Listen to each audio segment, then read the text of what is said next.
now you're doing like, you're basically strictly doing narcissism. Like that's narcissism and toxic relationships. That's it. And it's really where I found the greatest impact in the work that I do ever. How desperate people were to understand this, men, women, all over the world. Listen, I got nothing to bring to the weight loss table. Don't eat. And when you're stressed, you eat. And so there's just a pointless conversation. This is not a pointless conversation. And, in many ways, the mental health profession has really contributed to people staying in toxic relationships, not recognizing toxic relationships. There's almost this unwillingness to recognize them as though anything can be fixed through love and light. And it's obviously not the case. And so that's where I was able to come in with all my beautiful pessimism. So, well, what's funny? Not funny at all, but when I was looking at your stuff, I couldn't believe how many views some of these videos were getting on narcissism, which tells us something much, much bigger, right? That's obviously, is it technically a mental disorder though? Is it? So it's tricky, right? So, and this is where there's a lot, I prefer to take almost like the straight orthodoxy in the sense of when you use the term narcissism, narcissist, you're talking about a personality style that is, to me, it's pathologic, but it's not diagnostic. Right. So right. It's such a curious thing. To me, it's very, very, very unhealthy. And yet we live in a world that values it. So in other words, imagine living in a world where people loved depressed people. We're going to make depressed people our leaders. We're going to give depressed people all the money. The depressed people are going to have all the Instagram followers. It's the same thing, except it's narcissism. Right. Well, it's because don't you kind of, I have all these questions I want to ask you, but just even before we even jump into them, I just couldn't, like I said, I couldn't believe the popularity and curiosity about narcissism. And I was always thinking and I do it too, everyone does this, but when they say things when people just are they're very loosey-goosey, oh, I hate that person, they're psycho, or that person's a narcissist. Mm-hmm. It's such a throwback, right? Yeah. When you don't like somebody, or when someone you feel wrongs you, or that you feel, and then when you kind of delve into it, I do find when I look at all the different types of character traits that even you list in your book or in your videos about what a true narcissist is, there has to be a correlation between a true narcissist and success, because you need to have that feeling of self-importance and that aggrandizing feeling that you can achieve great things. Yeah, but see, here's the challenge. That's a tiny slice of the narcissism pie. The bigger part of the narcissism pie is that you invalidate people and you devalue people and you gaslight people. So while the aggrandizement often goes along with those things, it's a matter of, it's very interesting how I think so many people struggle with confidence, that when they see somebody with false confidence, it's seductive, not recognizing that the narcissists are the most insecure people in the room. And what's fascinating is that a person who's truly confident, in fact, is at times somewhat self-effacing. They're humble. They're I know my stuff, and so I don't need to draw a lot of attention to myself. And so, whereas the narcissist is so insecure that they're the ones that are frothing and spinning, validate me, validate me, validate me. And for some reason, we've fallen for it. My hope in my lifetime is to get people to stop paying attention to the aggrandizing people and look at the quietly confident ones, because they're the money shot. I totally agree with that, right? I totally agree with that, because the people who are truly, they feel like they have self-worth. They don't feel like they have to tell everybody and basically yell it from every rafter, and that. Okay, so let's start this. So how do you even spot a narcissist? How do you spot one? Here's a tough one. It's the people say, how quick until you get in a room could you tell? It can be tricky, right? Because listen, I'm the first person to tell you charming and charismatic people make me incredibly nervous. If you're very charming and charismatic, I'm going to walk away from you. It's actually a terrifying set of qualities to me, because it so often is associated with narcissism. Not all charming and charismatic people are narcissistic, but so many are that I try to cut my losses and I won't even go there, right? So when we're looking at a narcissistic person, we're looking at somebody who is grandiose, who lacks empathy, who is very entitled. In other words, they feel like the rules don't apply to them. They apply to everyone else, but they don't apply to them. They're arrogant. They're constantly seeking validation and admiration. They are, they're quite sensitive. So they can throw out zingers at everyone. But if anyone even hints at something that's sort of mildly, even playful jibing with a narcissist, they'll get very hostile, defensive, angry. They're prone to rage when they're stressed or disappointed. They don't tend to value other people enough to listen to them. My favorite is when they say they'll yammer on and hold court for 45 minutes, but as soon as somebody else starts to speak, they'll get distracted, they'll look at their phone, they'll be looking off in the distance, and then they'll claim that they have ADHD. I'm like, well, you didn't have ADHD for the first 45 minutes of this conversation when you wouldn't shut up, so I'm not buying it. So it's all of these things. It's an antagonistic style that may not emerge the first time, but what you'll see is, again, they're often holding court. It's, and a lot of people are sort of, because people are almost mystified, seduced, hypnotized by narcissists. It's amazing. If you don't know what you're looking for, it's very easy to get sucked in. Like I said, I'm the only person in the world who, when they see someone charming or charismatic, makes a beeline for the rumpled person in the corner. So what kind of person do you look for? The person who's kind of like awkward, uncomfortable, or just quiet, or just quiet? Quiet, humble, a good listener, asks me as many questions as I ask them. It's a balanced conversation.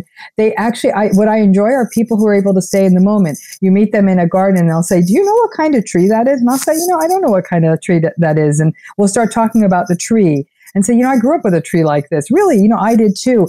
And it'll be 20 minutes before you even know what they do, versus the, hey, John Smith, sell cars. Hey, Mr. Jones, they work for MTV. And you get the resume before you get the person. That's always a good sign too. That's a very good sign. But I do think that there are, that whole saying, like the fox and, what is it? Like a sheep in wolf's clothing, or whatever that saying is. A wolf in sheep's clothing. A wolf in sheep's clothing. Because I think if you're smart and you have that ability to kind of like be somewhat like aware, you can fool people at the beginning. You can seem that you're interested. You can kind of play it back a bit, and you can still be a narcissist, right? Oh, absolutely. In fact, narcissists are masterful at emulation.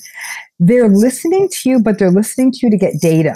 They're listening to you to get intel. It's almost like they're almost trying to penetrate beneath. And some people view that as, when people tell me they just met someone and they had a magical connection, I say, don't go on a date. Just end it. Those are dangerous words in my world. Magical connection, soulmate, never felt this way before. To me, it speaks to the love bombing, the idealization, the larger than life, that almost bizarre ability to climb into you, because they're almost like sucking out all your vulnerabilities, learning them, because I promise you 6 months down the road, they're going to use them as a weapon against you. Wow. So how did you become such a, you're obviously a very brilliant, and I'm not saying that just to blow, smoke up your butt, but you are always very brilliant psychologist. Back even when. My question is, what made you really hone in on this? Did you have a narcissist in your life that you wanted to really kind of like hone in on it? Or you just, or you feel that of all the personality types, this one is such a common one that you wanted to kind of explain it away to people? There's actually multiple pathways. And although I've had personal experience with it, what's interesting, it wasn't my personal experience that pulled me into this area. It was actually after I started in looking at it in research. And what had happened was I was working in sort of looking at healthcare issues, and several of my students who were working on a research project would come back to the main lab and say, I'm so frustrated. Why are these clients so difficult? In other words, they were harassing the nurses. These patients were harassing the receptionist. And I took a moment and I said, how interesting, what's happening? And they, over and over, the student assistants were telling me the same thing. It dawned on me that there was a cluster of really difficult patients. I happened to be seeing it in my lab and in the clinic I was affiliated with. But then I started asking around, and nurses and doctors all like, yeah, there's like 10% of our patients suck 80% of our resources because they're such jerks and they burn bridges. And frankly, these people don't end up getting as good health care. That led me to get interested in personality disorders of people who had illnesses. And so I started doing research actually funded by the National Institutes of Health on personality and in people with HIV. It just happened to be the area I was working in. At the same time, I was also working as a clinician. And I would say from about 2014 on, increasingly I was working with people. Most people come into therapy with relationship problems with husbands, wives, boyfriends, girlfriends, bosses, siblings, families. But particularly in the relationship space, everybody kept coming in with the same story. This person isn't listening. They deny my reality. I feel like I don't exist. And I was like, that's interesting. And they kept telling me the same thing. And after the session, they'd sometimes say, oh, I'm so addled and so confused. Could you put some of this in an email? And I take the clinical notes I have to keep anyhow. I toss them in an email. And after a while, I started looking at these emails and saying, these emails might make a book. And so, and then I started doing a deeper dive and I felt like, I didn't think anyone was getting at this issue the way it could be. So I wrote, Should I Stay or Should I Go? Surviving a Relationship with a Narcissist. As that process went on, I actually started seeing that I had been affected by many narcissists in my life, in professional settings, in personal settings, in friendship settings, and in work and in my family of origin kind of stuff. So every part of my life, I thought, this is very interesting. And as I did the deeper dive in my own therapy, I said, I floated it by my therapist. I said, what do you think about this? And she said, all right, let's go. Let's talk about this. And even she hadn't gone there with me. And then all of these journeys sort of coalesced.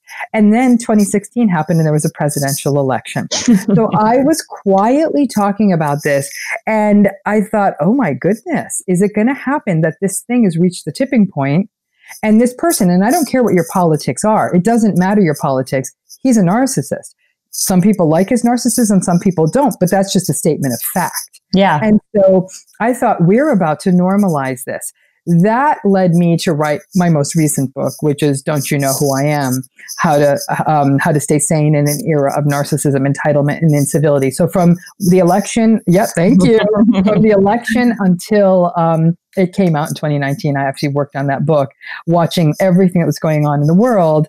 And then, you know what? Everyone needs a millennial for a mentor. And I worked with a couple of magnificent people. And they said, you know what, Doc, nobody reads anymore and your book is great, but you got to make videos. I said, I don't like videos. And they said, will you give us a chance?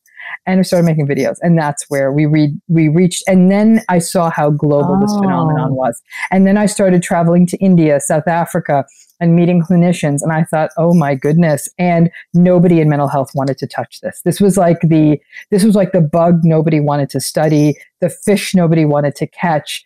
And I was like, okay, somebody has to talk about this. And so I said, someone needs to. And so I did. And here I am. Why? Why would people not want to touch this? Because it feels judgy. So in mental health, we're very trained. Like you go to therapy. Let's say you go to therapy. You're sitting in the room with your therapist and you're going on and on about a partner. Okay. The therapist is going to say, you know what? Can we just keep the focus on you? You keep talking about this other person. And you're like, I feel really confused. I feel really anxious. I'm constantly invalidated. Well, what is it about you? How could you perceive the situation differently? And I'm thinking, are you serious? Perceive the situation differently. If I could teach my client what's happening, because you got to remember, I'm not making this up. These clients would show up with emails, with text messages. Sometimes they'd even have phone calls while they were in the office with me on speaker so I could hear what they were dealing with. They would bring in voicemails. They would bring in voice recordings. It was very clear what they were dealing with. Some of these clients had been in therapy for a decade with other therapists.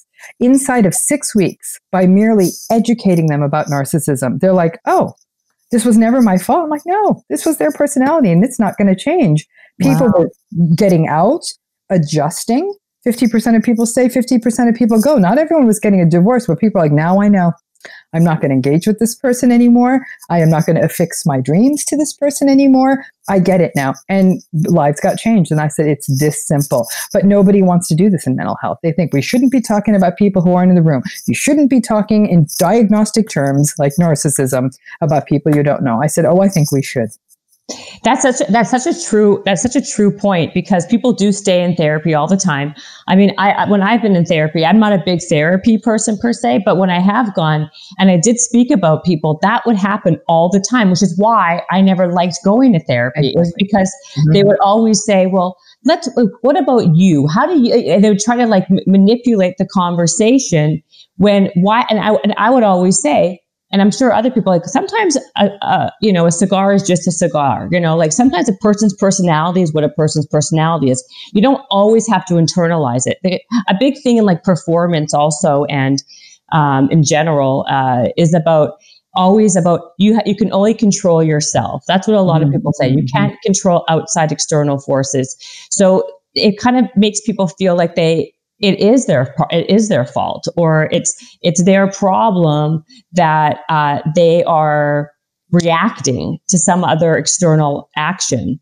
When quite frankly, sometimes that is what happens, right? Because other people do create a reaction. But here's the thing. What I want them to understand is that thing they're reacting to is predictable. So I'd say you're being gaslighted. So your reality is being denied. Instead of going with them, why can't you hold on to your reality? Because if you were to say something to me, I don't know what something, and I'd say, I think you're being too sensitive. I actually don't think you're hearing me right. That's incredibly disrespectful. Instead of saying, oh, she's sharing a feeling with me, let me hear her feeling and respect that feeling. And you know what? Because I'm sitting here in the guise of the expert, you'd say, maybe I am being too sensitive. It's an incredibly manipulative thing for me to do. And when people go through that for years, decades, and more importantly, if they grew up like that, they don't even know that there's another kind of normal. And I have to say, the people who make the rules are more often than not narcissistic. As I said, they're probably narcissists. Yeah, exactly. So it's really about getting into these systems and saying, this isn't okay. We have to teach people that your realities are your realities. People can't take them away. Being invalidated is not normal. And once people understand this, that these toxic patterns are not okay and they're not your fault, it's the person's behavior that's the problem, the other person who's behaving this toxic manner, then it allows clients to almost get freed up and say, okay, this still feels awful and I feel like I'm not enough. But then we can start doing the deeper dive without them trying to please somebody who's unpleasable. It's like having a calculator that keeps giving you 2 + 2 is 5. Throw the calculator out. Yeah, that's a great way to put it. So you said a couple of things here, and I know that you have a video about this, and you mentioned these two things a lot. You say love bombing and gaslighting. What does that mean? Can you give us a definition of those? So narcissistic relationships have sort of a natural history to them. And phase 1 is typically what we call love bombing. Love bombing in general is a phase of idealization, seduction, winning someone over, but in often a really big way. Now, in the classical form of love bombing, it's the fairy tale romance. Let's go on a fabulous vacation on our 4th date. I'm going to set a white tablecloth on the beach. I'm going to take you to all the expensive restaurants in town. I'm going to send 100 dozen roses to your workplace. These big, grandiose gestures. And some people will even say, you know what? It almost felt a little bit off-putting, but the people around me saying, oh my gosh, what's wrong with you? You're in a romantic love story and you're questioning it. They were right to question it. But love bombing doesn't always look like big, grandiose gestures. Sometimes it's a person being super over controlling. Good morning, baby. Good afternoon, princess. Good night, gorgeous. What you doing? Where you at? Who you with? And it's a lot of that. And people feel like, oh, wow, look at all this attention this person's giving me. And to me, it's stalking. And they'll say, well, no, it's early in the relationship. And that first time you don't respond to the good night text because you fell asleep, where were you? Who were you with? And then you see that it starts to escalate because this constant texting and calling and video calling or whatever it is was a means of control. So that's another way love bombing can happen, of almost too much intense attention that people interpret as deep, deep interest. Wow, this person's so into me. Another form of love bombing is things move too quickly. People move in with each other after the first month. You're meeting their mother after the first week and you didn't originally know their mom. You're very quickly things are happening too quickly. They're talking about marriage and we should buy a house and I'm moving here. You should move with me. And you feel, again, a lot of people will say they feel guilty saying, oh, this is too much, too quick. And they'll often get almost shamed by other people, say, whoa, you're in the love story. You've always complained people don't call you back. And here's this person. So love bombing is confusing. It moves so quickly. You don't get a chance to notice the red flags. And trust me, those red flags are popping up everywhere. Then here's the funny thing about love bombing. Once you give into it, And love bombing, let me just go backwards a minute. It's not even always this big interest. Sometimes it's a person that feels like they need so desperately to be rescued. So you meet this person and they almost sort of seem a bit like a sad sack. Nothing's gone their way.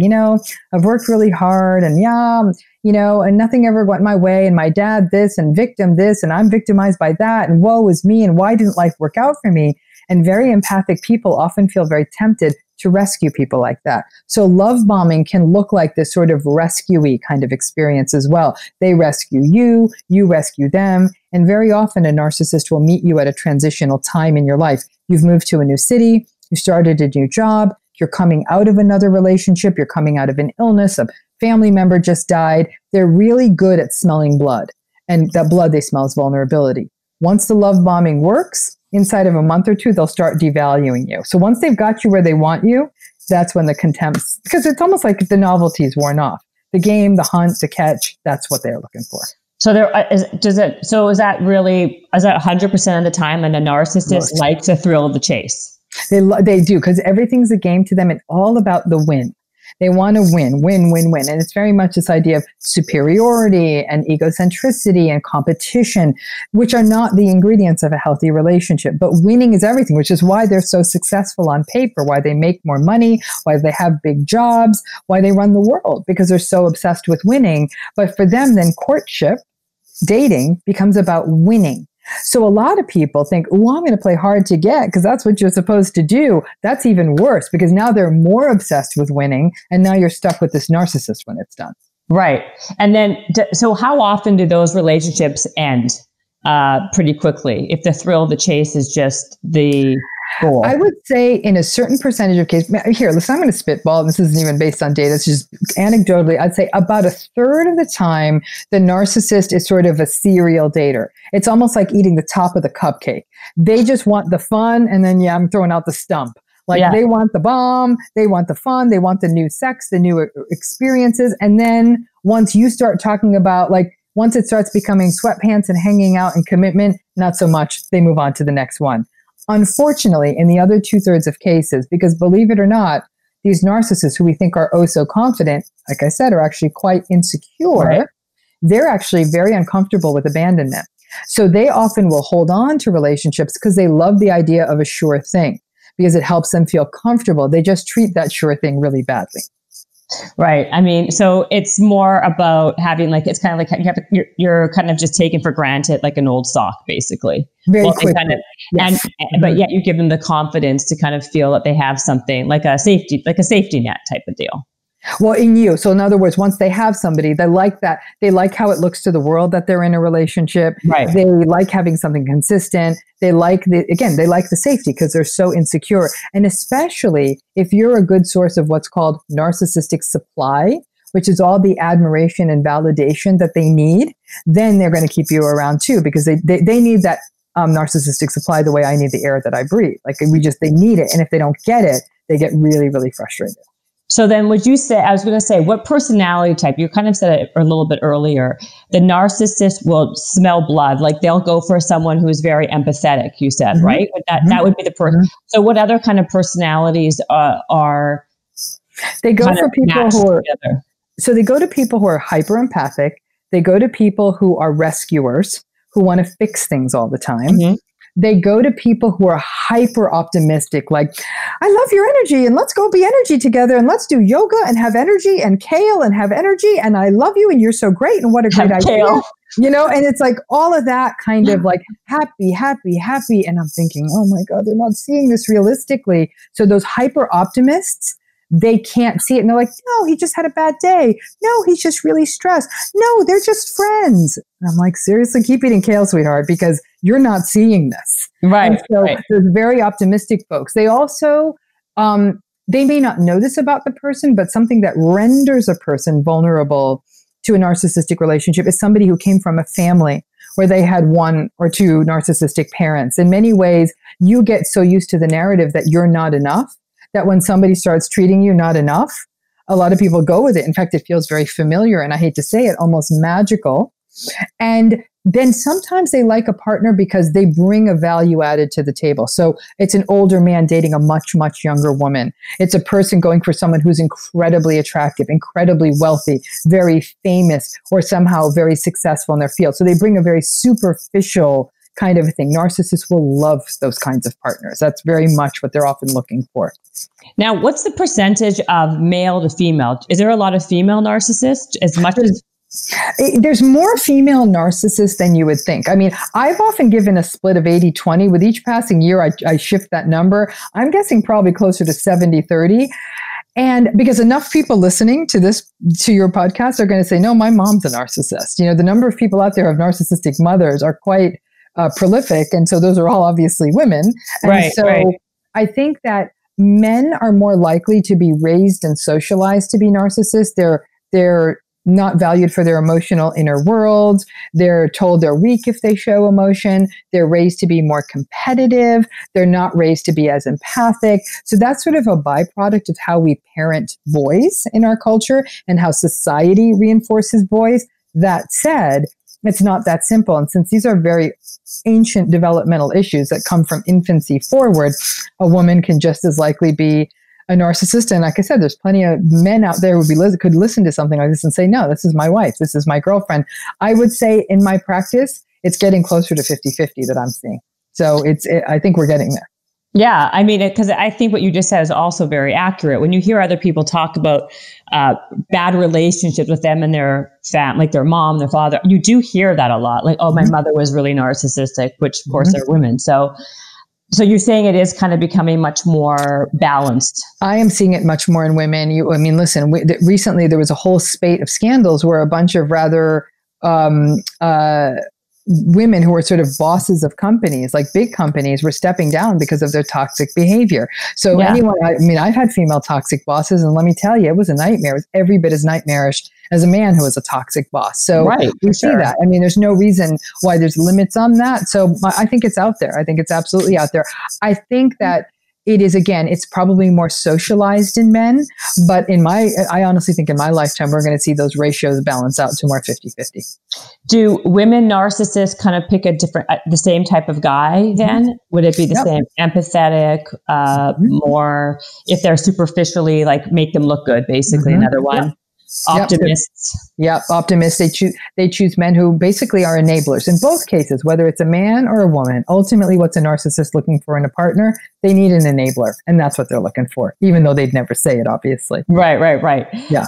And so, okay, that's very interesting. Okay, and then what is this gaslight thing? So gaslighting, a lot of people use the word, and it's very much on our radar now. Gaslighting is emotional manipulation that takes place because you're doubting or denying the reality of another person.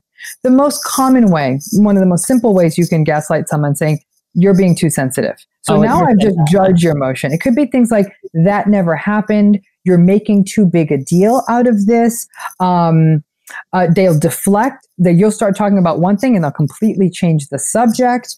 They'll minimize it. They'll minimize what you're going through, or they'll start saying, you know what? There must really be something very wrong with you for saying that. So now they're calling you mentally ill because you're actually bringing up a relationship issue. So again, it's a denial of your reality. And so it is very harmful. It qualifies as emotional abuse. And it is the narcissist ground game. Within the first 3 to 4 weeks of a relationship with a narcissist, they will gaslight you. Stop making such a big deal out of that. It's not that big a deal. That fast? That's 3 to 4 weeks. I'm telling you, honestly, I have now probably talked to thousands of people who've been through narcissistic relationships. And I will do surveys and we'll have them in these massive chats and people will drop their number in there. And I'll say, these are people who've been married 60 years and people who've been dating for 6 months. And I always ask them the question, how soon into the relationship did you suspect something wasn't right, that the red flag started popping up? And invariably, people said within the first month. I'd say probably 10% of people don't say that, but 90% of people say, in the first month, I knew something wasn't right, but I started making excuses and rationalizations because I thought I was the one at fault. Wow. And is it always the gaslighting reason, or is it something? It could be anything. It could be, they seem shady. They lie. They don't listen. They would get angry very quickly. Their stories didn't add up. They would talk badly about other people. I say, listen, if you hear someone talking badly about other people, I promise you, they're talking about you like this to somebody else. It's a pretty good rule of thumb. Right. So it's, you would see these, the stories not adding up. All these different things would start happening. They would have poor boundaries with people.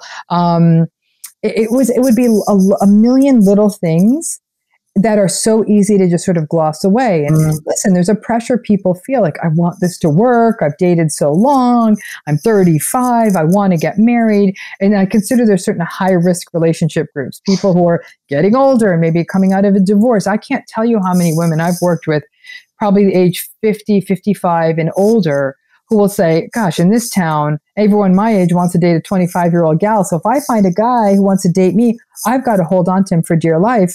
And that's a setup for, boom, dating a narcissist. Yeah, no, that's true. You're talking about Los Angeles, I'm sure of it, right? Because that's... Yes, I'm talking about Los Angeles. Yeah, I'm sure. But you know what? I can't tell you how many emails I get from people who live in small towns in all 50 states and in every country in the world. So this is, I think it's more pronounced in big cities for sure, but it's happening everywhere. Are you wearing bracelets by chance? Because I'm hearing you know what? It might be my hair. There you go. Oh, is it? It might be. Yeah, because I'm not wearing anything. Oh, what do you have in your hair? I'm hearing like all this, like it sounds like bracelets. Yeah, no, I've had this problem with this microphone before, so I'm going to hold it out a little bit. Oh, okay, good. Yeah. Thank you. I was going to ask you, do two narcissists get along then? What happens with two narcissists together?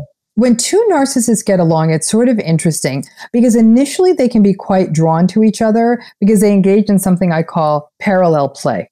Like they both like, I got a boat. Oh yeah, I got a big boat. Oh, I have a Tesla. No, I have a Tesla. Like, look at my watch. I love your watch. I have a watch like that. Ooh, what kind of car? Da da da da da. There's a lot of like pissing contesty kind of elements. It's competitive. The problem is when one of those narcissists starts doing better than the other, they feel like the other person, because narcissists are very prone to envy and coveting what other people have. So now if their friend gets a better house, a better whatever it is, they're going to start feeling competitive with them. And it's going to bring a lot of negative emotion into the relationship. And because narcissists are so insecure, this idea that your superficial friend is doing superficially better than you, it's very unsettling for the narcissist. But because they're afraid of abandonment, they may stick around because they like the narcissistic supply their fancy narcissistic friend brings. And so they get into this very kind of tense dance with another narcissist. But more often than not, these relationships and friendships sort of blow up.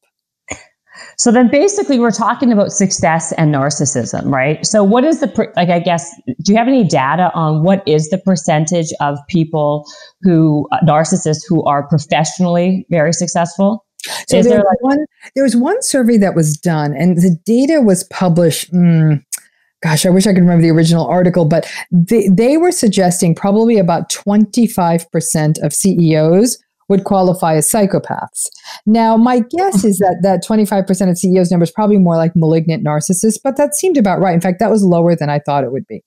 Maybe they were psychopaths and maybe 50 to 60% of CEOs are narcissists. So the numbers are high. The higher you get up in leadership, the more likely you're going to find a narcissist because naturally narcissists want to be the boss, right? So there's people out there who are smart and they're like, I don't want to be the leader. I like what I'm doing. I don't want the headache of dealing with all these people. Like I'm good. Right. And I don't need the title and I don't need the big office. But the narcissist needs the title. They need the big office. So they're going to fight to be the leader because they just simply have to be the leader. It's not because they're visionary. It's not because they want to do right by people. It's because they need to be the boss.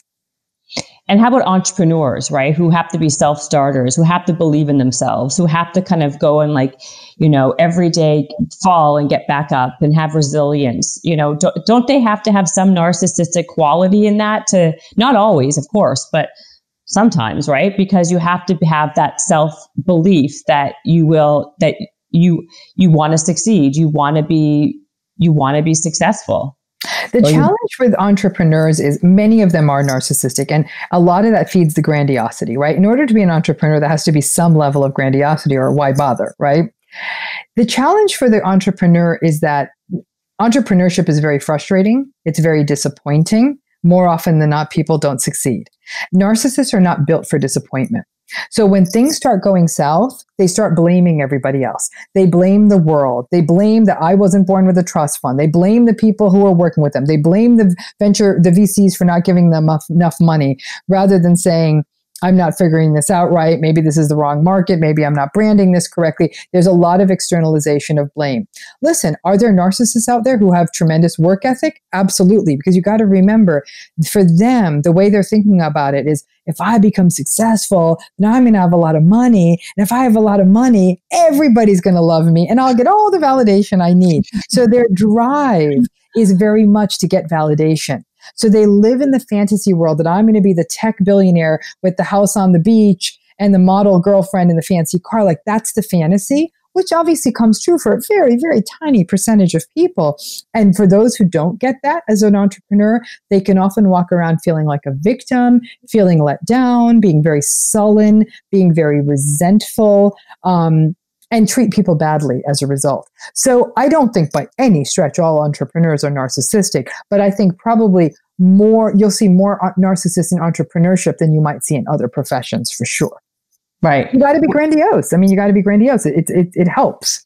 And also actors, like anything in Hollywood, I feel like you have to have some, but why does that, but also it breeds that ability that you want to have that grandiose, but it's the most insecure people a lot of times who of course need that validation. Mm-hmm. And that's why you hear that all the time, right? Like, she's such an insecure actress and she's so difficult because of this, because it's like, I kind of feel like it's such a dichotomy, right? Like, they have this one side, or the outside is very, look at me, I'm so great and beautiful and smart and talented.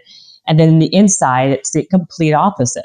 Mm-hmm. That's exactly right. And so that insecurity means that any narcissistic individual, whether they're a CEO or an entrepreneur or a performer or hell, an accountant or anything else like that, they constantly feel like they're under threat from the world. They're waiting for someone almost to spot their deficits, to spot their failings. They live in fear that those, like I said, deficits in them are going to be seen publicly, and that the shame will kill them. So that's why they're so grandiose. That's why they're so arrogant. That's why they're so obsessed with their appearance, because it's like a suit of armor that protects that fragile core interior that they have, that they're forever living in fear that will be exposed to the world. Right. Now, what happens at work, right? When you have a boss and coworker, you're dealing with a boss, let's say first, who's a narcissist. How do you kind of manage a relationship like that? It's really, really difficult. And I'm sure, again, many listeners are thinking, I had a toxic boss and it brought me to my knees. Like, having a toxic boss, toxic supervisor, toxic leader in your organization, especially if you're a direct report, can actually make you sick. I mean, it can devastate you. Toxic bosses are more likely to be harassers. They're, in the Me Too movement, I thought, the Me Too movement isn't about men harassing women. It's about narcissists. And if every one of the people fingered in those cases were narcissistic men, they were not just men, they were narcissistic men. And so they are, you're not going to get recognized for your work. Your work is going to be stolen. Toxic bosses foment a lot of chaos and triangulation. They create gossip. Faction A goes against faction B. They whisper secrets in people's ears. It's like being in a toxic family. Mm-hmm. And so as a result of that, you can't win with a toxic boss. You'll see this in Hollywood a lot. I just need to get one film under my belt with this particular guy. He's the biggest jerk in town. But if I could get one film under my belt, especially if this film wins an Oscar, then my career is made, said everyone who ever worked with Harvey Weinstein. Yeah. You know what I'm saying? And they were all his enablers. And that's a horrifically tragic story. And that story happens in a million smaller ways, not just in film and media, but in numerous other industries. If I can just get my PhD with this person, if I can just make partner. And in doing that, you not only sell your soul to the devil, you make yourself both mentally and physically ill, and you may not always get the return on investment. And so you have to some people get there, they can get over the line, they get what their goodies and they get out, they kind of cash out. But many other people get destroyed in the process. Part of it is because they don't know what they're dealing with. If you understand that all the promises that this narcissistic boss is making you are probably not going to come true, then that helps you understand this whole picture quite a bit. The odds of you coming out on the plus side after working with a narcissist are pretty slim. The trick is to figure out how to cut your losses. I always tell people, if you know you're working with a narcissistic boss, you start documenting on the first day of the job. You save every email, every text message, every voicemail, every minutes from every meeting. You take notes at the end of each day. You get all of it off the company servers, print it out, take it home. It's like a whole nother full-time job to document this mess you're in. Because if you ever do need to take legal action, you're going to need that. And even if you don't take legal action, sometimes it helps you feel sane. And people say, this is my job. I need this for money. And I'll say, that's fine. Then you need to understand what you're dealing with. And I always say that the two key tools to being able to not only work, but have a relationship with a narcissist are realistic expectations and radical acceptance. Realistic expectations is this boss is going to take advantage of you and throw you under the bus and probably not give you all the things they promised you. And the radical acceptance pieces, and they're never going to change. There is no magical thing you're going to say to this person to change them. You're not going to be the person who comes around and pulls off the miracle. And so when people can get their head around that, they'll decide, like, this is a waste of my time. I don't want to spend years in this job. I'm getting out of this before I look back and 20 years later, see, I have absolutely nothing to show for what I did, or worse, get harassed and, harmed or have my reputation hurt and all of those things. So I don't think you can win at it. I tell people make good, solid collegial relationships, not to gossip, but so you have other supports in the workplace. I'd say figure out if this is the toxicity you're dealing with, figure what you can get out of this situation, what you can learn. Is there anything you can walk out with your name on something? And then once you get that thing, get out, because it's not going to change. And what you'll see in narcissistic organizations is ultimately you're left with the narcissist and their enablers. And it's about that time that the company tends to fall apart. And we've seen some high and mighty companies fall apart. And it was often because they had too many narcissists running the show and the enablers watching it all burn down. Wow. Like who? Give us an example that's recent. Harvey Weinstein's a great example. Besides Harvey Weinstein, of recent time. Bernie Madoff. Yeah, Bernie Madoff. Well, yeah, that's a good one. Okay. Yeah. Look, I was just reading an article about multi-level marketing companies the other day. Yeah. And a number of those that went to hell. Those are also many times run by narcissists, people selling a false future. And in fact, the selling of a false future, whether you're dating someone, whether you're working with someone, is again a signature move of the narcissist. Someday, and and down the road, it's called future faking. And it's a key element of the narcissistic relationship, no matter where it is. So it's the parent who promised you something down the line and that thing never materialized. It's just pushing that into adulthood. And that's called future faking. Future faking. I've never heard that before. Yeah. I like that one. Yeah. Mm-hmm. And it's basically like empty promises, basically. It's empty promises, and it's empty promises that are designed to keep you on the chain. Stay with us for another year. We've got this really new, great strategy. We just need you to sign on, and then all these NDAs and all this, and you sign away your life on this nonsensical promise. Trust your gut. It's probably not. Anything that seems too good to be true is too good to be true. It's too good to be true. Yeah. Exactly. I say that all the time. But there's also, like you talk about, there's a lot of types of narcissists, right? Yeah. So do all these narcissists do these fundamental things like gaslighting, love bombing, future faking? Then what's the difference? Like, what are the types of narcissists that? So the narcissistic type we've been talking about the most on this call is probably more the grandiose narcissist, the showman, the circus barker. Look at me. I'm so great. I'm so powerful. Look how nice my house is. Come look at my wine collection. Don't you want to spend time with me? I do better than anyone, on and on. Like very braggy, arrogant, pretentious. That's your classical grandiose narcissist. And that's the obvious one, in my opinion. That's the obvious one. What's not so obvious, and I think there's just as many of them out there, are what we call the covert or the vulnerable narcissist. These are the narcissists that at first blush aren't charming, aren't charismatic, don't seem confident. They're sort of broodingly resentful. The best way I can capture them is they're like internet trolls. They say nasty things about people, but like in a passive aggressive way or anonymously or something like that. They're very angry at the world and they feel like they didn't get what they deserve. They sort of live with a permanent grudge. They just feel constantly let down, constantly victimized. Life isn't fair. Life isn't just. I got the short end of the stick, and they're kind of always in a bad mood as a result. And they're very sullen, very sour. They almost sometimes seem depressed. They can be very socially anxious. So they're definitely not the smoothest person at the party. But if you talk to them, the comments they'll make will be sort of mean-spirited, snide, and passive-aggressive. So people, and you'll say, how the heck does a covert narcissist ever attract a partner? I'll tell you how. They attract people who want to rescue them. They listen to their sad sack story of like, if only people could have seen what a great filmmaker I had. And if only I got as much money as him from my father, then I could have made the great American film. Man. And then I can't even get out of my parents' house. And then somebody comes along and says, you know what? Why don't you move in with me? I got you covered for 6 months. I see you're such a visionary. Boom. And then that's it. You've been sucked into the covert narcissist vortex. It's like rescuing a puppy, except a puppy is cute and a covert narcissist is just going to grow up into a mess. So don't do it. That's interesting. So they both attract the grandiose narcissist and the covert, both attract the empathetic person. Yeah, always. Because anyone who's not hyper empathetic and is sort of wise and gets it wouldn't have fallen for either of these people. They'll say, yeah, it's a little bit toxic. I'm out. But even people in the know, because you got to remember, no matter how wise you are, if you've had a narcissistic parent, this is often a replaying of that script from early life. So you could be smart as anything. You know, I consider myself wise and I got sucked into more than one of these relationships. And I think it's because of my history.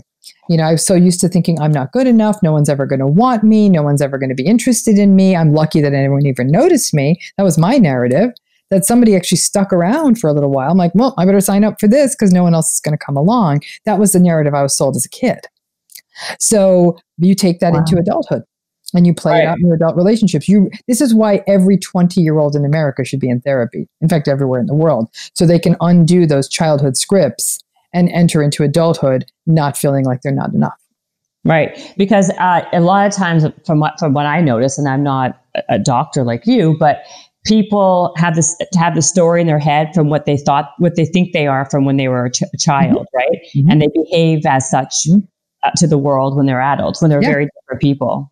Very, very different. So I think that that's an important thing to keep in mind, that even if you can read all the books, watch all the videos, but you still have to do your own personal deep dive. Mm-hmm. Or you might end up getting, because you might say, gosh, this feels so familiar, without recognizing it's really so familiar. Like, oh, this is so wonderful. It's wonderful because it's toxic. Yeah. You know, so it's got to get you out. But now, speaking of toxic, probably the most dangerous form of narcissist is the malignant narcissist. The malignant narcissist is exploitative. They're manipulative, they're coercive. They're the ones who will control someone, isolate someone, take advantage of someone. They're menacing. These are where you're going to see it, sort of the people who are major workplace harassers, workplace manipulators. They're much more dangerous narcissists. And almost to me, it's a little bit difficult to tell the difference between the malignant narcissist and the psychopath. There's a little bit of a difference, and there's subtle things that, you know, the psychopath is actually more calm, cool, collected. They're not at all insecure. A psychopath will slice your throat and go have lunch with their friends. A malignant narcissist still feels some remorse when they do bad things, but the psychopath does not. So, but a malignant narcissist has a lot of that same kind of menace to them. And so that starts to feel, I would say someone like a Bernie Madoff is a great example of a malignant narcissist. It sounds as a lot of like crossover between a grandiose narcissist and a malignant narcissist. Very much so. The big difference is the malignant narcissist is a little bit more dangerous. They're much more willing to exploit people, like take advantage of them in a way that's at times almost dangerous. And someone like Jeffrey Epstein was likely either a malignant narcissist or a psychopath. His insecurities that I've seen in the various documentaries make me think more malignant narcissist than psychopath. Right. You know, it's right. Sort of, he's skirting that line, and a lot of them do. But then we get into some other interesting narcissistic types, one of which is the communal narcissist. The communal narcissist is one that often gets missed. In fact, this is a subtype. This term was only coined probably in the last 10 years, actually, by a researcher in Germany. And he the way he described it was the communal narcissist is the person who gets validation by doing things for other people. So these are the people who run big charities, and I'm a yoga savior, and I'm going to save all of you, and I'm a guru, and, you know, I rescue every animal known to man, all of which could be nice things to do, but they're actually not nice people. So they're a yoga guru, but they're being really mean to their partner and abusive, or they're like some kind of animal rescuer, but they're a horrible parent. So they portray themselves to the world as this humanitarian. They throw all the galas, they make all the money, they seem like the most charitable person in the world, but they're a terrible person. And so, but people think they're a wonderful person because they're raising so much money or drawing so much attention to good works, but in an individual relationship, especially with somebody who has less power than them, they often lack empathy. They're very unkind. They're very invalidating and dismissive. Their validation comes from people saying, oh, you're such a great person because you do such great yoga, or you do such great coaching, or you do such great animal rescuing, and they're constantly on Instagram saying, in their bathing suit rescuing a cat. But I was like, is this the cat, or is this you getting likes for the? I mean, it's all very confusing. It's not. It's first of all that I'm laughing because it's so true. Okay, like so true. I mean, I know a few of those people where they're like a master yogi and they are like saving their animal rescuing to like every animal alive, and yet they're such awful humans. Bingo. That's a communal narcissist. It's such a dichotomy in personality. I don't understand how the two can even it's mind-boggling. It's actually not, because what they've done is they found a really interesting way to get validation, right? So the grandiose narcissist gets validation by like having a great body and having a great car and having a great job and holding court. The communal narcissist gets validation by doing all these things for other people. And since most people aren't hip to it, they get sucked in and they get lots of validation.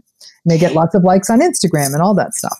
I wonder if it's because like a lot of these things, you would think that people who are self-aware and kind of like have a high-ish emotional intelligence or IQ, EQ, they would pick up on a lot of these things. Do you feel that once you're in a situation, it's much more difficult to spot some of these narcissists? Like, it's easy to spot a narcissist when they're not in your social circle or they don't really affect you. But when you're really directly affected, I feel like the smartest people I know, the people with the highest emotional intelligence that I know, like are in these like woven relationships, be it personal and professional.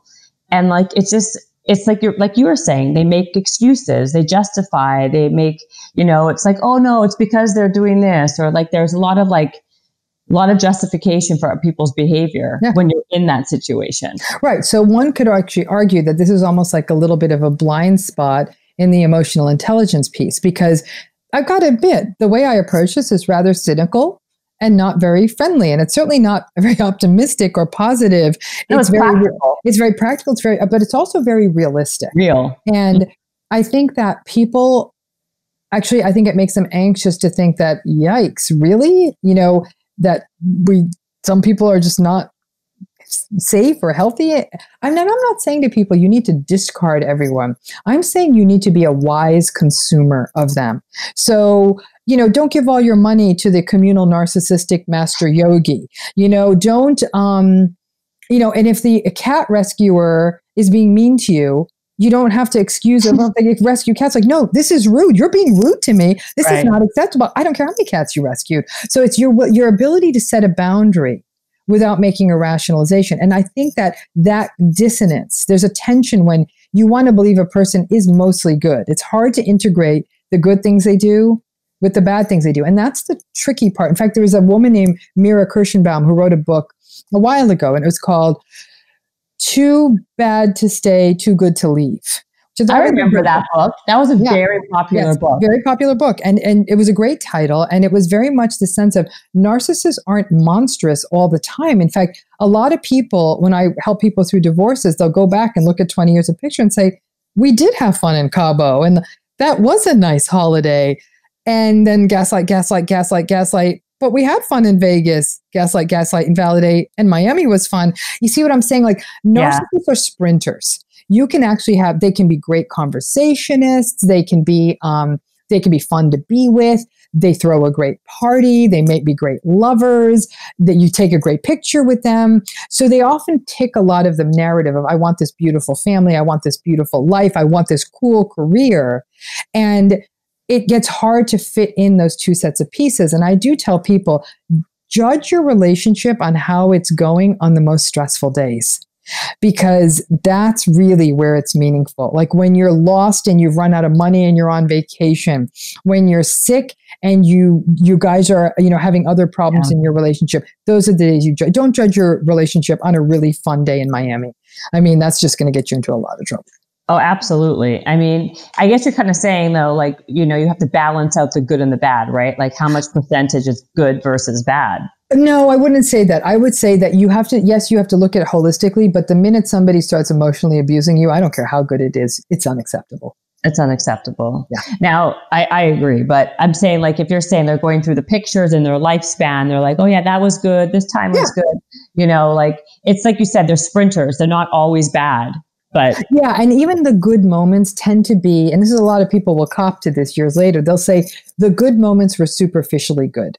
We had fun. We were laughing. That was a fun night. You know what I'm saying? Fun, good. I hear all the time, he was so smart. She's so smart. Smart's not a virtue. Okay? Compassion is a virtue. Smart is a parlor trick. Why is that, though? That is another truism. I think that is so true. I feel like people, that is like, she's so smart. He's so smart. You know, like that becomes like why they want to stay or work with the person, especially with work, right? Like they're smart. Yeah. You know, I want to be around that person because they're so smart.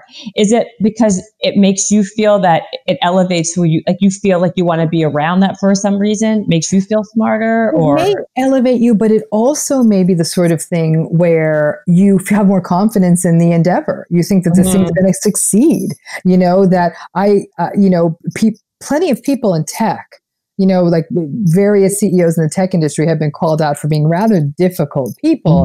They're smart, you know, so, and then a lot of people cashed out of those companies with tens, if not hundreds of millions of dollars. I understand the appeal, but the fact of the matter is that smart is smart, but it doesn't necessarily mean kind. And some people, if they can adjust to this and say, okay, this is a very difficult, mean, invalidating, abusive person.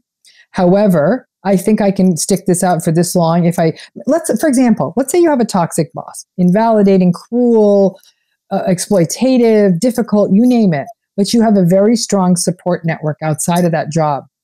It may just give you the resilience you need. It may just give you the resilience you need to tough it out for about the year or two you need to get vested or whatever it may be, and that you learn to set boundaries. Here's the thing. Toxic bosses don't let you set boundaries. You say, listen, I can't work on a Saturday. My kid's got a birthday party. They're going to say, well, then that means you're not a team player.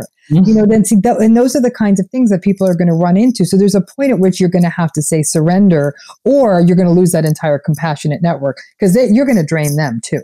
Absolutely. But people also say that also the whole like, well, he's so or she's so smart in personal relationships. Nothing to do with work. All the time. And that's why I have to keep telling them smart is not a virtue. Okay. Right. It's no different than saying he's hot. You know, maybe, you know, smart doesn't look so good on Instagram, but it's like, you know what I'm saying? Like it doesn't have a look. But I mean, listen, I love smart people as much as the next person, but any day of the week, I'd rather spend an hour with a kind one. I agree with that 100%.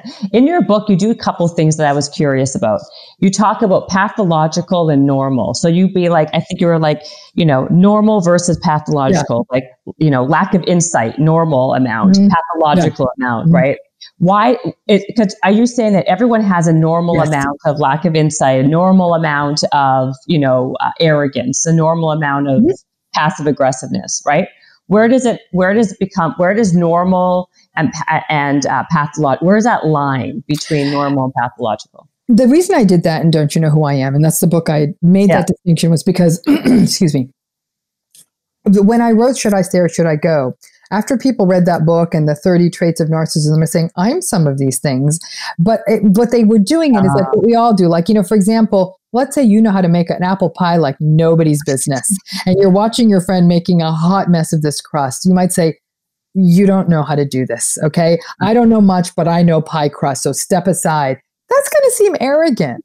But if you're saying, but if you quickly catch yourself from saying, oh my gosh, I should let you do this. I am so sorry. I'm so used to being able to make the pies. And you quickly catch yourself, you know, and say, yikes, that was not okay. And you're able to do it non-defensively. To me, that's not pathologic, but your little moment with the pie crust might have been a little arrogant. We all have some of these things. We have moments when we're not empathic. It might be a day we've got 10 big deadlines and somebody wants to tell us a big personal problem, and you're like, oh my God, I love you so much. Can this wait till tomorrow? Not very empathic, right? Your friend's suffering, but if you don't make these deadlines, you might, you know, not make a grade in the class or whatever. You know what I'm saying? So But the next day you say, I'm calling you in the morning, or then that night you say, I am so sorry I wasn't there for you. I'm here. If it's not too late, I apologize. And you quickly take ownership of it. So that sort of less than empathic moment, there's self-awareness. There's an attempt to correct the rupture. Now, you can't keep doing that. You can't keep blowing off your friend 27 times saying, I've got a deadline. But we have lives. So I think that it jumps the line to pathological when it's pervasive, when it's consistent, and when you are hurting other people.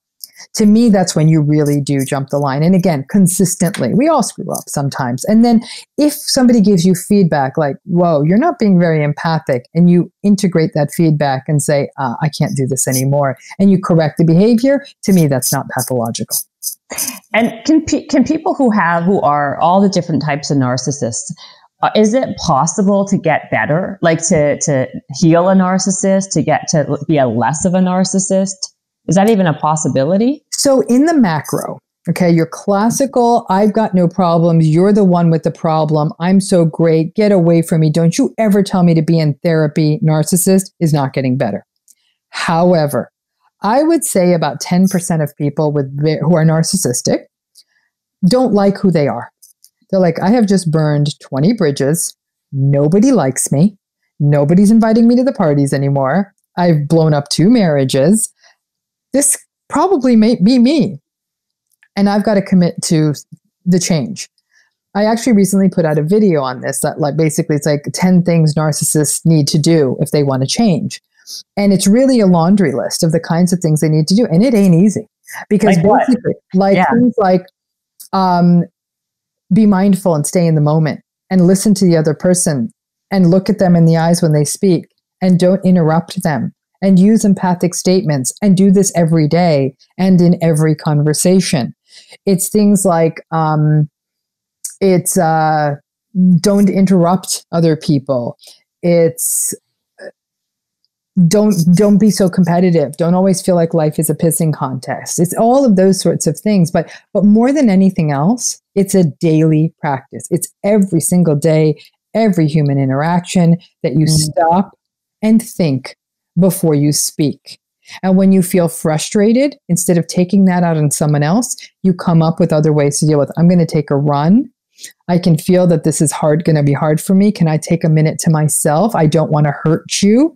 And sort of take that moment and do it on your own instead of harming someone else. But that means after 40 years of never accounting for other people's feelings, you're being asked to do a complete 180. It's not easy. So how many people have you seen who are recovering narcissists? What's the percentage of that? In my clinical practice, 2%. Yeah. It's really low. I mean, I can think of one case in particular. This guy made massive strides, and there is a gentleness that emerged, but he had to lose that. He lost everything. In fact, it was pretty recent in the pandemic, lost everything. And I thought either this guy's going to kill himself or he's going to turn a corner. And there was actually a day I thought he killed himself. He didn't kill himself. He turned a corner.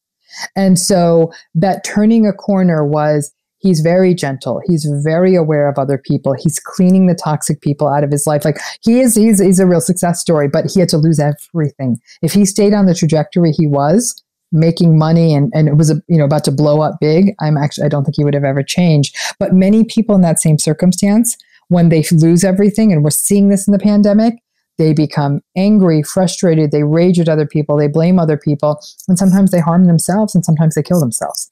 So it's, the intolerance of failure for a narcissist can actually be quite dangerous and catastrophic. So we see a range of responses. That may not be a typical response, but it's pretty rare. By and large, when a narcissist is under pressure, they tend to crack. And more than a few people have said, I just have too much contempt for people. I think everyone's an idiot. You're telling me to be nice to people? Everyone's an idiot. I'm not going to be nice to idiots. That's more of what we see with narcissists.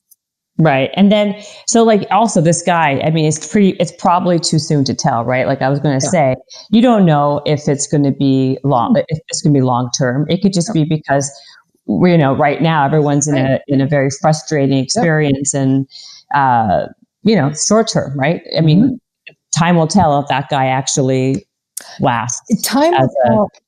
I totally agree. Time will tell, and probability is not your friend. So I say to people, if you have a story of a narcissist that's made a true 180 and maintain that change for 5 years or longer, it's a unicorn. Because these are such baked in patterns that, especially because they're so reactive. In fact, one of the biggest pieces of feedback I have for a narcissist who wants to change is I tell them, you need to learn to respond and not react. Reacting is what you do like that. It's when you're like, ah, and you scream at someone. But responding is when you listen and you wait and you think before you speak. That is a very, very important skill. It's something narcissistic individuals do not have, and that's how they burn so many bridges. I think also people who aren't even narcissists do that, right? Everyone absolutely. We can all learn from that. Yeah, That's a very good piece of advice for anybody. I'm going to write that down. React. I mean, respond instead of react. I like that. I'm writing that down. And what do you think about social media, right? Because especially now, has that just made narcissistic? Has that just like plummeted? I mean, has that just like completely plummeted narcissism to a whole new level now? Social media blew narcissism up. It was like gas on a fire. And people say, were there narcissists before social media? Absolutely they were. But think about it. They had to get up and leave the house to get validation, right? They had to clean up, take a shower. Now, you just take 100 pictures in one day, just boom, boom, boom, put them out. You're not leaving the house. You're getting validation. It changed the game. I will never forget the day because I was already doing this narcissism work. My kids were very small at the time. It was a while ago, right? When Facebook and these things came out, not even MySpace, but Facebook. And I remember looking at it and thinking, oh my God, we're in so much trouble. And of course, I sounded like Chicken Little, and everyone's like, what are you talking about? This is a great way to share baby pictures. I said, oh, no. This is not baby pictures. This might be the end of the world. And I hate to say it, Chicken Little here, the sky is falling. It has become a way for narcissistic people to literally mainline validation. And and they've even given it a job title. They call themselves influencers. But really, it's the validation. And it's a constant broadcasting of one's life. And the day somebody doesn't notice their life, they actually become depressed. And there's lots of research showing that narcissistic individuals are more prone to having their mood crash and their self-esteem crash on a day when they don't get enough validation. So social media changed the game so did reality TV. And reality TV. Yeah. I mean, and I honestly don't think for the good. And I think people who even weren't full on narcissists, maybe just had like a little bit of like, sprinkle of it, have become full on narcissists because of social media, because they got the validation. And when they don't get it, it's like Pavlov dog, you get a little bit, you want more. That's right. And more. Yep. And more. And because of that, depression has skyrocketed. So what do you say to this? This is what's happening. It's going to get worse, not better. It's going to get worse. And now we live in a world that's chronically disappointing, and narcissists don't do well with disappointment. Narcissists are also more extroverted than most other people. So by and large, covert narcissists tend to be a little bit more introverted, but grandiose narcissists, malignant narcissists, communal narcissists are naturally extroverted. And this is a really hard time to be extroverted, right? Because you can't, you can't be in a crowd, you can't be in a bar, you can't be at a party. So we're really seeing a lot of narcissistic rage, a lot of narcissistic crumbling, a lot of acting out. And so I think that it's absolutely getting worse. And I think we've got a real problem on our hands because we're talking about this in sort of this kind of, explaining these concepts. But if you've ever spent time with somebody who's experienced narcissistic abuse, whether in their family of origin, with their partner, with a boss, with a friend, it is hellish. These people suffer. You suffer deeply when you've been through these relationships. You're confused. You're full of self-doubt. You feel anxious. You feel helpless. You feel hopeless. You feel powerless. This is real. This isn't just a bunch of jerky people making, people laugh uncomfortably. This is really doing a number on people's mental health. And my crusade, really, my work is to elevate this concept of narcissistic abuse to a real phenomenon. So therapists are trained in how to work with people who are going through this because it's real. And it's not just traditional depression and anxiety. It's something very specific that requires that person to understand the narcissist in their life and understand their own history so they can figure out how they don't do this again. Wow. Put themselves in that situation again. I mean, it's so basically then, would you also say that for social media purposes, like you should obviously limit the amount of social media that you would have? Yeah, I think so. I think that, or just not beyond it at all. And listen, but I can't give that as a recommendation. It's like telling people to never eat sugar. Like, good luck with that. Right. So I think it's more of I think what we should be starting as early as first grade, teaching kids how to consume this and consume it as the fictional storybook that it is, rather than a lifestyle manual. I think that teaching young people how to critically think about social media, what it means, the purpose it's serving, it's really turned people into, there's an insecurity. Why does her life look better than mine? And then there's that concern, like I said, of that victimized kind of identity, which really limits a person, rather than people giving themselves the freedom to sort of be their authentic selves. And that's what I'd like to see more of. And I think narcissistic abuse really steals a lot of that authenticity from people, because basically the narcissist tells them, your authentic self is no good. You're an idiot. You're a loser. Are you kidding me? You're never going to succeed. That's the dumbest thing I've ever heard. Stay in your lane and all of that kind of stuff. That's what narcissists do to people's dreams. And to me, that's unacceptable. Yeah. What is it? And I'll let you go. I know I've been taking too much of your time, but what's it? You say this in your book, also toxic masculinity. What is that? So toxic masculinity is a concept that was raised a few years ago. Do you remember the Gillette ads that had gotten all that controversy? And it was this sort of sense of like that we want this. The conversation became that we were seeing this sort of epidemic in men where manliness and masculinity was associated with being unempathic, with being abusive, with being aggressive, with not accounting for other people's feelings, being unempathic, all of those things. And that this is in some ways something culture created, because we tell little boys, don't cry, grow up, be a man. Only weak men, or even they use worse terms, talk about their feelings. Men don't cry.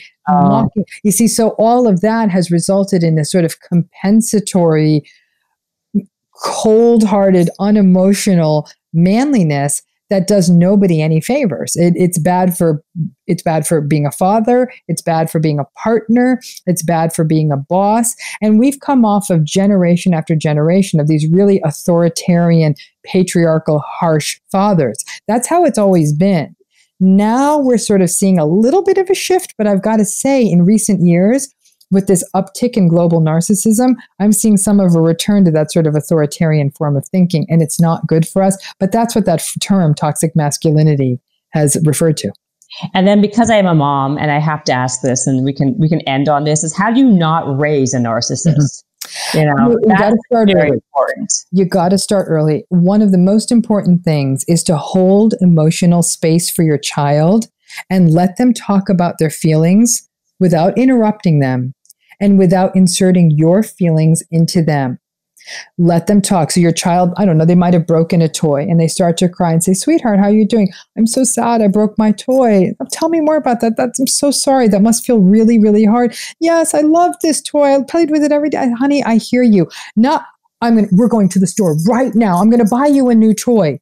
You may end up buying them a new toy, but use that moment to teach them that talking about emotion is safe, it's appropriate, and it doesn't always just need to be fixed. And doing that over and over and over again. We are so uncomfortable with our children's discomfort. Understanding that they can have their discomfort and get through to the other side safely is the single most important lesson we can teach a child. The other piece is helping them learn how to regulate their emotions. We so don't want them to tantrum and fuss. We don't want them to be disappointed. Let them be disappointed. This is why kids need to lose. Let them play the board game and lose.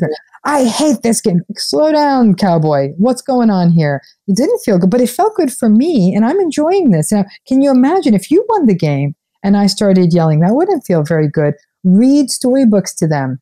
Ask them, how do you think that pig felt?